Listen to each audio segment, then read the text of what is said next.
So this morning I find out that Mochi, Henry Meds, and several other bigger telehealths are getting sued by Eli Lilly. And not only are they getting sued for providing compounds, they're saying in the lawsuit that the clinicians are guiding the patients to do custom doses. And here's why this pisses me off.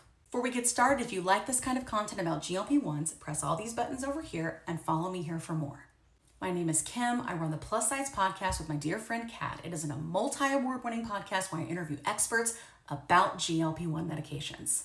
The shortage is over, so technically 503A and 503B pharmacies are not supposed to be making exact copies. There has always been room for compound pharmacies to make custom doses and custom even formulations for patients that need it. But what they're saying now, I think because it's being done kind of en masse to be able to move the people that are on compounded medications now, the exact copies, to a custom dose, custom formulation. And Eli Lilly and Novo Nordisk don't like this. Why? Because they want anybody that's on compound medication to move over and pay for brand, whether it's through insurance or by accessing the brand name vials. Problem is twofold. The brand name vials are still too expensive and more expensive than compound. And specifically with Zepbound, which is tirzepatide, it only goes up to 10 milligrams. And a lot of people are on 12.5 and 15 milligrams because they've been on this medication for quite a while. Yet Eli Lilly continues to hold back those doses. Here's where this logic just escapes me. If they made their medication that's in the vial form right now, where they've gone around PBMs, which was what they bitched about before, by the way, saying the reason they charged so much was because of our healthcare system. But then they came out with these vials that you could get for about $500 a month.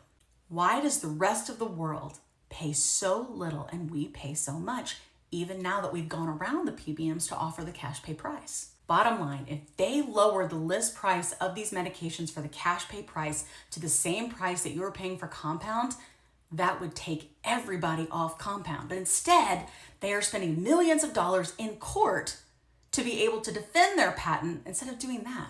Why? It defies logic. Now, you may not know me, but I am not political. However, I am very passionate about the Treat and Reduce Obesity Act and PBM reform. So if you're taking away access to 503A and 503B compound pharmacies, do you know what people are going to do? They're going to go to the black market. They're going to buy their obesity treatment, which is a disease, medication, shopping cart experience with no physician looking after them. Because when it's a peptide and a research grade peptide, there isn't one.